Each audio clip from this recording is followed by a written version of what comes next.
I don't know about you, but I can't wait to hear the real deal from our very own CPA and finance mentor, Deirdre. So they say that there are only two things in life are inevitable: death and taxes. Well, here at Encore Empire, we believe there's a third, and that is empowerment. When you hang with the right crowd that builds each other up, you give and receive the empowerment you need to build a profitable business and live your best life.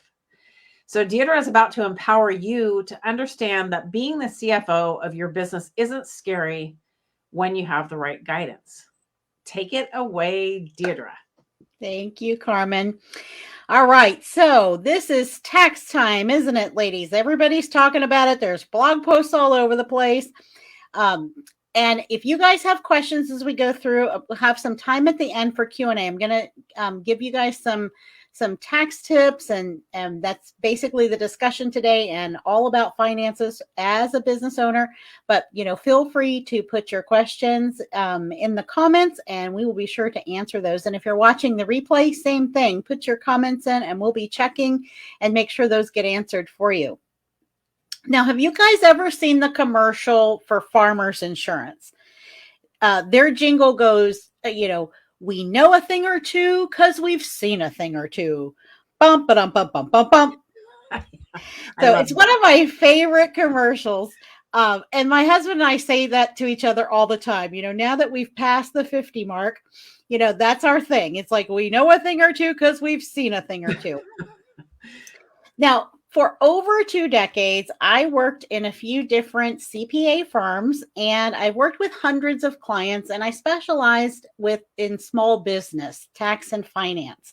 And I've done everything from tax preparation to auditing to CFO work. So I really got a great experience in all the different areas of accounting. And so that's why I say I've seen a thing or two.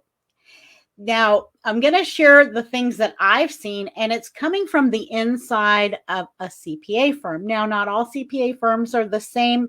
I worked in, they weren't quite mid-sized, but they weren't like just with one CPA and then some staff. So it was kind of like in the middle there. So we always had staff, senior accountants and that type of thing. And I want to share with you some practical tax tips that every business owner should know, based on that experience and what I saw. So you are in the right place here today if you have a business and you prepare your own tax return, or you want to prepare it yourself this year and save accounting fees. And believe it or not, it's easier than you think it is. It's also for you if you have a business and you already have a CPA or a tax service who's preparing those tax returns for you. So this is for both of you, whether you have a CPA on that you're hiring or not. This is going to be applicable, and you're going to gain some really great insights here. So as a business owner, it is in your best interest to have a really good understanding of how your taxes are calculated, what you can and cannot deduct, and to create the tax and financial strategy for the rest of the year for your business and for you personally. Most of us are working as single member LLCs or S corporations or solopreneurs. So these are all pass-through entities, which means it directly affects your personal tax return. Now, when you're paying hundreds or maybe thousands of dollars a year for bookkeeping services and tax preparation, it seems that should be one less thing that you have to worry about, right? You're like, I'm paying professionals to do this. I'm doing the right thing, and I am just not even going to think about it or worry about it because I got enough to do as it is. But here's why it's important for you to have this understanding. Because you are the CFO of your business. That is the chief financial officer of your business. You're also the CFO of your personal finances. And you may have never thought of it that way, but just like you are the CEO of your life and your home, you are the CFO of those things as well. And so having a foundational understanding in this area of some key points is really, really important. So here's what I saw inside of the CPA firm and why I think it's important for you to know this. Not every CPA knows everything. And even with careful preparation and review, they still miss or overlook things. Now, this is really how it works inside of a firm with a staff. Now, when I would work with clients and they would come in and they were new clients, I would always ask for the last 2 to 3 years of tax returns, and I would always check them because I can't tell you how many times I found errors and they were coming from another CPA firm. Now, this isn't because the CPA, profession is flawed or there's anything wrong, but here's the reality. A firm with staff like senior accountants, they all have varying levels of experience. Some of them are fresh out of college, and some are more seasoned than others, but you don't know who's preparing your tax return. It kind of just gets divvied out. There is a review process where a CPA, a certified public accountant, is reviewing it. Now, the tax preparer does not have to be a CPA. We had accountants, all the time, and even some high-level bookkeepers who were pulled in to help prepare tax returns because there was a crunch. So a CPA is always looking at these things. However, the stacks on the desks in a paper system, they were your whole office was full of review. Okay. And I was one of those, people that I had to prepare first and then I had to go review. And that means I was tired by the time I got to the reviews for the day. And it was easy to miss something. It's just human error. And especially as you move closer, toward the deadline, it got even worse. So I just wanted you to understand how that worked, because you should always be understanding what you're looking at, because there could be an error and you want to be able to catch that yourself as well. Now, you don't have to be an accountant to do that, but I'm going to give you a way to kind of see if it's in line with the past few years. Now, another area is that I found that business owners don't realize all the deductions that they could take. And so when they provided the information to the tax preparer, the return is only as good as the information you give. And we had a checklist. We had lots of internal controls. And so we would go down this checklist. But some tax preparers either didn't really understand, what was on the checklist, or they thought that they had the information and they really didn't. Or some of them just kind of skipped over because, again, they were getting tired and they were overwhelmed, and it's not the best thing. It's not right, but it actually did happen. And so then you're depending on the reviewer to catch it. So this is why it's really important for you to know all of the things that you can deduct. And you can even, ask if you have a CPA firm, you can ask them for it. Like, ask them, do you have a list of all of the, deductions for my type of business? They usually have those kinds of things, and they're available for you. Now, if you're preparing your own, if you're using software like QuickBooks TurboTax, for example, it's very comprehensive. It's going to walk you through the process, and they ask you all these questions, right? Did you do this? Did you do that? So go through the guided set, go through the guide, let them guide you. And they actually have CPAs on staff this time of year that you can ask questions for. So the main thing is, making sure you didn't inadvertently include something, that should have been there. Now, you can do kind of your own internal control by having your own checklist, this is what I needed last year. And so this not only helps you not miss anything, it saves you time. So you just make your own checklist of, these are all the receipts that I need. These are all the deductions. Now, okay, so there's a question here that's great, which is going to kind of lead us into the next part of what we're going to talk about. What is the process of getting our books tax ready? And is there a process or checklist of how to keep our books clean month to month? Yeah, so that is a fantastic question. So I'll answer that here. I'm going to give you a couple tax deduction tips and bust through a couple myths, and then we're going to talk about what that process looks like. So these are three. There's a whole lot of deduction tips out there. You can see them all over online. Just be sure you're looking at a reputable source. QuickBooks, I'm not promoting QuickBooks as a software necessarily. It is good, but they are a good source of information. Like you can trust what they say. So that's a great place to ask questions. You go to intuit.com and there's a help section. So here are some common things that I saw that people were confused about or weren't quite sure about. One of them is taking a personal loan and using it for your business. So you're investing in your business with a personal loan. That could be either, your own credit card, or it could just be a loan consolidation that you take out. Well, the interest on that is deductible. Okay. And if you're a sole proprietor, and that means that you're filing a Schedule C that's included with your personal 1040 tax return, you don't have any kind of documentation necessary because it's fully passed through and your business is not considered a separate entity as it would be if you were incorporated, like if you're an LLC. So you don't have to do anything, but you can take the interest and you can deduct that on the business Schedule C.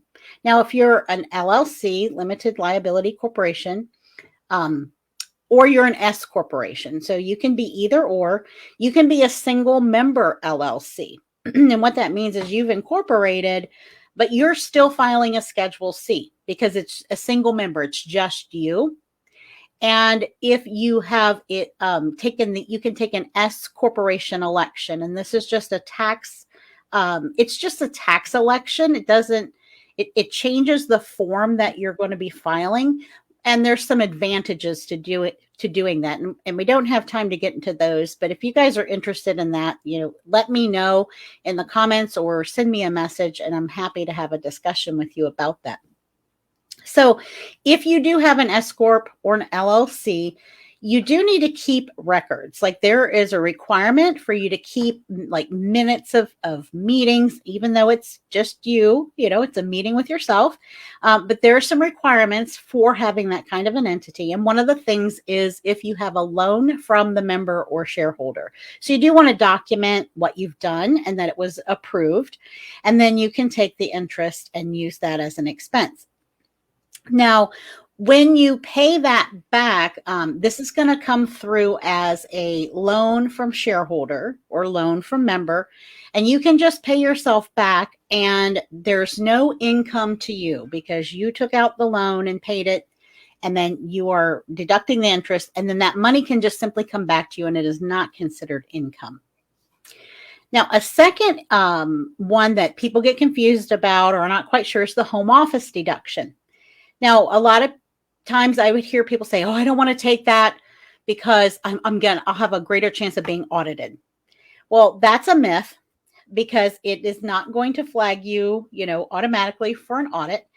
And it really adds up. Like this is a really great benefit for those of us who work from home, who work online, and you want to be sure that you're taking this. Now, there is a standard deduction you can take of $1,200. Now, a lot of times this comes back to that thing of, understanding this to really check what your tax preparer is doing.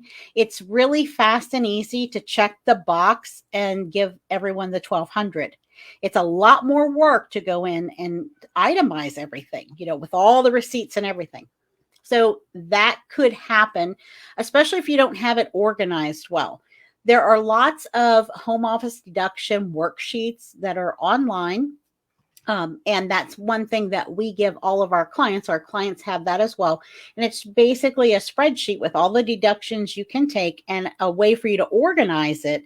And this helps you start doing this all year long. To answer your question of, what's the process, get this home office deduction checklist. And as you go through your year, put everything, all the receipts in a folder or keep it on a spreadsheet and mark down everything. And this includes everything from getting your lawn cut to having your house cleaned to repairs, any kind of repairs in the house, even if you have to, even if you have to have the water heater done. You want to keep all those receipts. Now, not everything's going to be included, but a lot of it will be. And you, of course, want to keep everything that you're paying for your actual office space. Now, one thing to note is to take this deduction legitimately, you do have to have a dedicated space, meaning if you're using a guest bedroom and you've got your laptop on the bed and that's your office, well, that doesn't count. You can't count that as a home office. You do have to have a dedicated space that is used for your office in order for that to be legitimate. So a third one is about vehicles. Now, historically, this has been an area a lot of people weren't really sure about, but we're all online business owners and we all have been through COVID. So let me ask you guys, does anybody here drive very much for their business? Like, do you have to, go anywhere? Do you put on a lot of mileage for your business? Or I'm just asking because I'm thinking that this probably isn't as applicable as it would be for somebody who has, like a brick and mortar type of business. But I'll just give you, a really quick thing on that is if you do have that, you want to always look at mileage versus the mileage you're driving versus actual. And if you aren't using your car very much, like for me, my car is considered a business expense because we have another vehicle that we use, and I don't use it a whole lot anymore, but I used to. And so I would always keep the mileage, of course, but I would also keep my actual costs, my receipts. When my cars I've been doing this for years, but when my cars got older and started needing a lot of repair work, the actual money I was paying for gas and repairs and everything, a lot of times that came out as a better deduction than my mileage. When my car was newer, then the mileage usually came out better because I didn't have any repairs. So just something to think about if you ever do have that situation or you find that you're driving more for your business. And you do have to you have to use your vehicle at least 50%. So half the miles have to be business related before you can take that deduction. Okay. All right. So let's talk about some strategies to save money on the tax prep, since we're all kind of thinking about it and getting ready to do that. This is an option. You can do it yourself. And like I said, you can use like TurboTax, for example, and they do have help now. They didn't have this years ago, but they have online help. You can also do it yourself, and you can pay a CPA firm or accountant for a technical review. A lot of people don't know this is available, and not every firm may do this. I know our firm did it. So we would have people who would do the tax return themselves. They would bring it in and we would charge them about $200 for a technical review. Basically, we were just checking what they did, and we'd let them know if there were any mistakes or errors or things that they overlooked, and then they would go back and fix it. So that is an option if you feel like you want to do it yourself and save the money. Now, for our firm, the average business tax return, it would range from $600 up to $1,200, and it really depended on the complexity of it. And just so you know that they can, even if they give you a package price, they are still calculating it as billing by the hour. So they're figuring out how many hours does it take to do this. The average billing rate in my firm, we call it a blended rate because you're paying for administrative people, the person at the front desk who answers the phone. And then you're also paying for some bookkeeping work, if there's any bookkeeping that's necessary. And then you're paying for different levels of accountants, everywhere from a staff accountant up to a CPA. So everybody's rate was different, but it all came out to $95, $100 an hour. So the better prepared you are, the better organized you are, the less money it's going to take you, because a lot of times I would get tax returns to do and it wasn't all that well organized, or there was something on a spreadsheet they gave me and I didn't have the backup information. And so I'm kind of like looking around, trying to find stuff, calling the client, trying to figure out where this thing is, or they missed something from last year. And I'm like, well, you had this expense last year. Do you have it this year? All that costs money. So the better prepared you are, the less it's going to cost you, because you're paying a premium rate for the tax preparer to make those calls to you. So what you can do is, if you are in great shape already, good for you. If you're not, if it's kind of a mess or it's not really organized, consider paying a bookkeeper to actually clean it up for you. And sometimes the firm has that available. It is getting pretty tight this time of year, though. They're probably all booked up. But if you get the books in good shape first, you're going to pay less overall because you're paying a lower rate for that bookkeeper to do it before it gets handed off to the tax preparer. All right, so now let's talk about getting proactive. And by that, I mean, let's talk about how you can optimize, save some money, save some time, and really get an understanding of what all this is for you in your business. So one thing you can do is you can ask to sit down with your accountant after tax season is over. July and August are really great times. They're not all that busy. And you can go over tax planning for the year. So rather than having this big rush or trying to figure out at the end of the year, what's my income? Do I need to spend more money so I'm not hit so hard with taxes? All of that. Or did I pay my quarterly estimates and are they right? That, there's this big flurry that happens toward the end of the year and the first of the year. So if you have this tax planning meeting, you're going to go through much smoother and you're not going to have all that stress. And oftentimes that's built into the tax prep fee that you paid. We always built in extra buffer time because we said you can call us throughout the year. That was one of our, unique value propositions.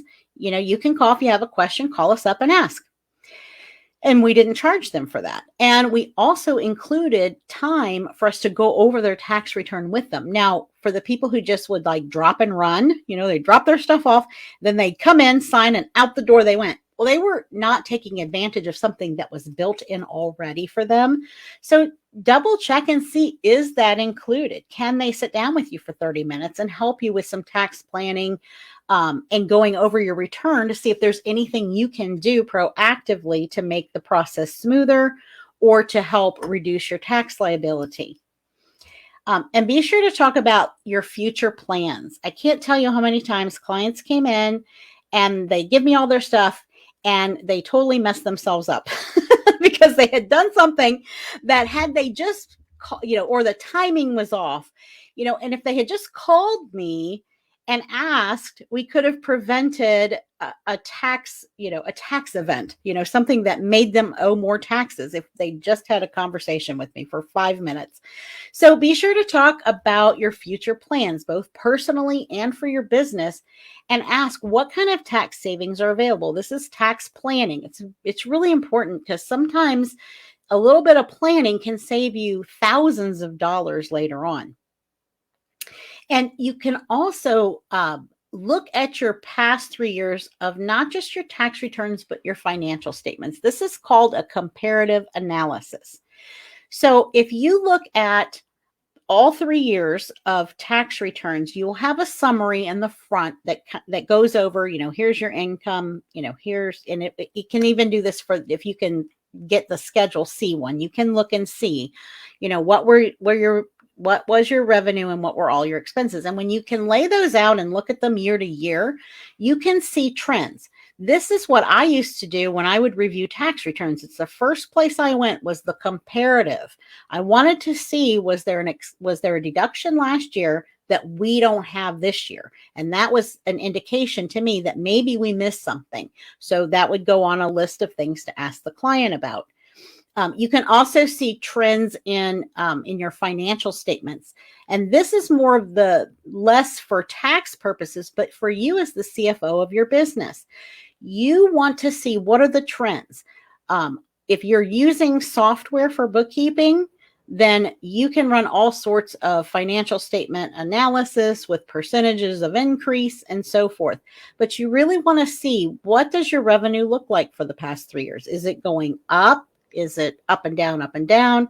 Same thing with expenses. How much are you spending and what percentage of the whole revenue are you spending on certain things? This is going to help you determine, is it really worth it? Like if you're spending 25% of your income on one thing, then you want to take a look at it and say, is it really worth it? Is it worth the cost? Should I keep this or can I find an alternative? But getting in the habit of looking at your financial statements, not just at tax time, but all year long, it's going to help you, number one, find mistakes that have been made, whether you're doing the bookkeeping or you have a bookkeeper. Again, we're all human. We all make mistakes. We all overlook things. So that's what internal controls are about. It's about having that second set of eyes on what's been done and, being able to catch those kinds of things.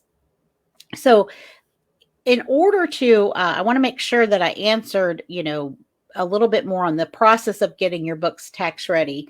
Let me just summarize that real quick. So you want to make sure that, your bank statements are all reconciled. Like if the cash comes out, you're 75% of the way there, as long as you match the bank statement. Also, if your accountant does adjusting journal entries, a lot of times we would do that. Like clients would keep their books on a cash basis, meaning cash in, cash out.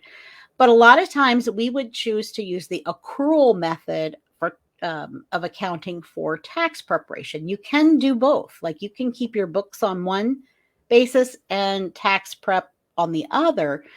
The advantage is, like, let's say that you get, like we typically get a lot of clients that come in to our program at the end of the year, right? Because they're wanting to spend some of the money they've made and reduce their tax liability. It's an excellent tax planning strategy.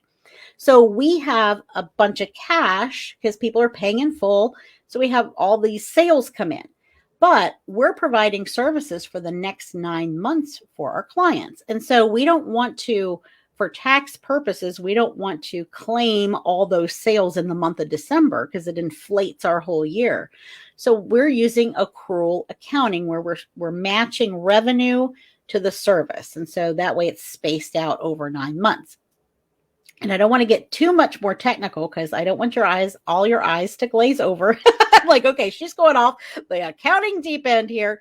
But I just wanted you to understand that there are these concepts and there are things you can do to help with your tax, keeping your tax liability lower.